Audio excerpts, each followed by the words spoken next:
Assalamualaikum warahmatullahi wabarakatuh. Gimana kabarnya semuanya? Semoga kita senantiasa berada dalam keadaan sehat walafiat serta berada dalam lindungan Allah Subhanahu wa Ta'ala dimanapun kita berada. Nah, kali ini kita akan membahas tentang proses masuk dan berkembangnya Islam di Indonesia. Kalau kita lihat, Indonesia ini merupakan negara dengan jumlah penganut agama Islam terbesar di dunia. Itu luar biasa sekali ya. Dan ini bukanlah merupakan proses yang instan, melainkan proses panjang yang dilakukan oleh tokoh-tokoh yang menyebarkan Islam di Nusantara pada zaman dahulu gitu ya. Nah, kita lihat di sini ada gambaran ilustrasi mengenai aktivitas yang terjadi di wilayah pesisir pantai atau pelabuhan.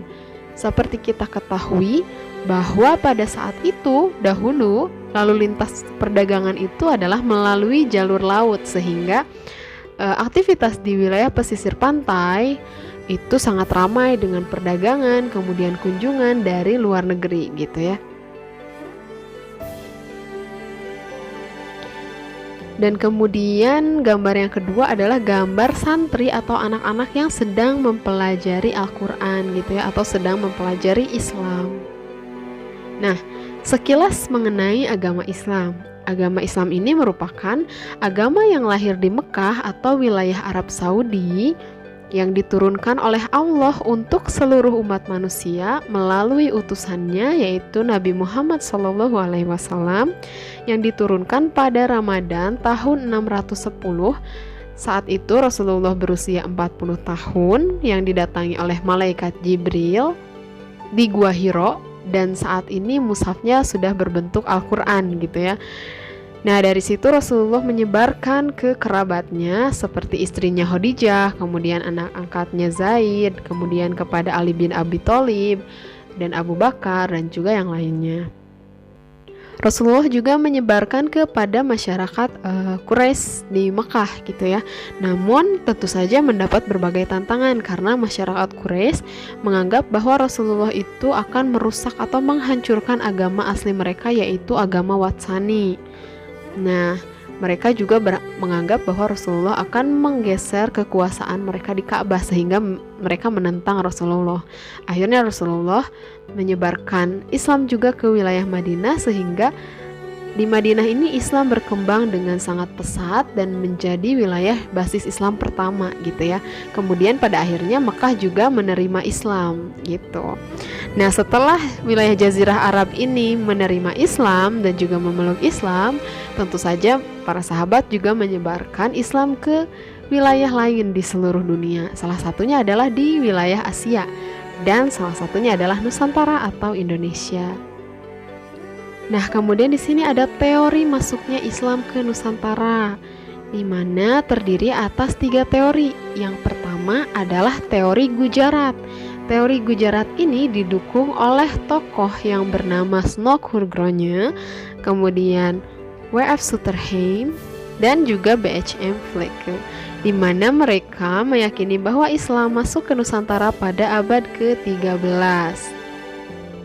Teori yang kedua adalah teori Mekah dan didukung oleh Buya Hamka dan J.C. van Leer. Mereka meyakini bahwa Islam masuk ke Nusantara pada abad ke-7. Kemudian teori yang terakhir adalah teori Persia, didukung oleh Husain Jayadiningrat, dan teori ini meyakini bahwa Islam masuk ke Nusantara itu pada abad ke-13. Dari 3 teori ini bisa kita simpulkan bahwa Islam masuk ke Nusantara itu pertama kali pada abad ke-7, kemudian baru berkembang pesat dan baru menyebar pada abad ke-13 gitu ya. Nah, kemudian jalur penyebaran Islam di Indonesia, di mana cara-cara atau strategi-strategi penyebaran Islam di Indonesia ini ditempuh dengan berbagai jalur gitu ya. Nah, Islam ini disebarkan dengan jalan damai dan diterima dengan baik di Nusantara oleh berbagai kalangan. Dari mulai kalangan masyarakat biasa, kemudian pedagang, kemudian raja dan bangsawan, dan juga seluruh kalangan itu menerima Islam dengan baik. Adapun faktor Islam bisa diterima dengan baik itu diantaranya adalah yang pertama, syarat memeluk Islam itu sangat mudah, cukup dengan mengucapkan 2 kalimat syahadat. Yang kedua adalah tata cara peribadatan Islam itu sederhana dan tidak perlu persiapan yang rumit. Yang ketiga adalah Islam tidak mengenal pelapisan sosial seperti halnya agama Hindu dengan sistem kastanya. Nah, kemudian kita masuk ke jalur penyebaran atau cara-cara penyebaran Islam di Nusantara itu seperti apa sih gitu. Yang pertama adalah melalui jalur perdagangan. Berdasarkan Tome Pires, pada abad ke-7 sampai ke-16 lalu lintas perdagangan yang melalui Nusantara itu sangat ramai. Bisa kita lihat dari gambaran ilustrasi yang pertama. Di situ ada aktivitas yang terjadi di pelabuhan atau pesisir pantai karena ramainya lalu lintas perdagangan yang melalui Nusantara gitu ya. Nah, kemudian para pedagang-pedagang asing dari luar seperti dari Jazirah Arab, kemudian dari Gujarat gitu ya. Mereka yang beragama Islam ini kemudian mereka berinteraksi dan bertukar pengaruh dengan pedagang di Nusantara.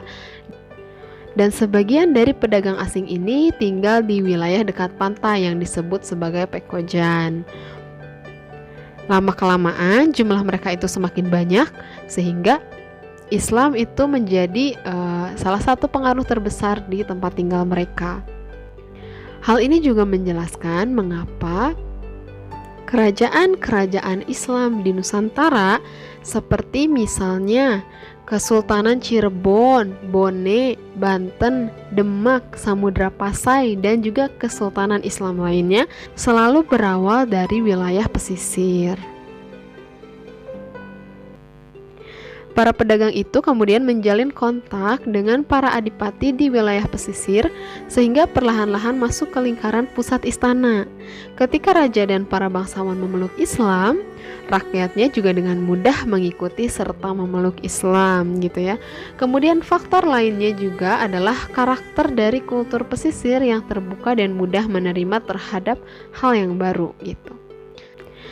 Jalur selanjutnya adalah jalur perkawinan. Jalur perkawinan anak kaum bangsawan atau adipati atau raja memiliki dampak yang lebih mudah untuk memengaruhi istana untuk mendukung penyebaran Islam gitu ya. Lama-kelamaan, seluruh anggota keluarga istana ini memeluk Islam. Maka kerajaan yang tadinya bercorak Hindu-Buddha perlahan-lahan menjadi bercorak Islam. Kemudian yang selanjutnya adalah saluran pendidikan. Perkembangan Islam yang semakin meluas mendorong munculnya para ulama dan mubalik.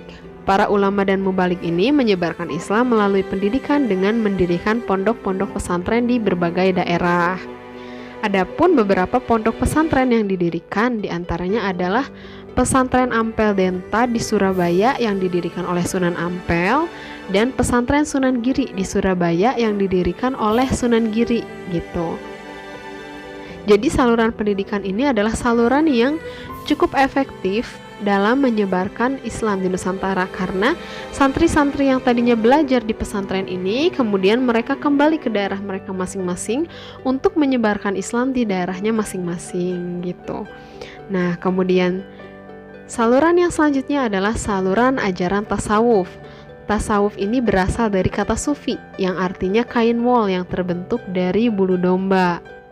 Nah, istilah ini muncul karena para ahli tasawuf biasanya memakai jubah yang terbuat dari wol.